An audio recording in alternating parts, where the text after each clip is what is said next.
Para sa inner healing mo, may mga tao kailangan mo ng kalimutan. Sometimes, parang ang dating sa iba, parang hindi naman makatao yung tinuturo ni pastor. Pero ito po ang reality. Para sa ikagagaling mo, may mga tao kailangan mo ng kalimutan. Para sa ikagagaling ng inner part mo, may mga tao kailangan mo na talagang kalimutan.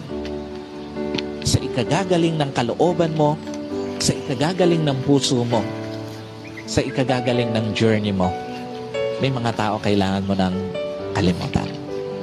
Ang tanong, sino-sino sila? Sila yung mga taong simula't simula, hindi ka natutunang pahalagahan. Sila yung mga taong simula't simula pa, hindi ka na natutunang mahalin. At sila yung mga taong simula't simula pa, hindi na pinaramdam sa'yo na kailangan ka.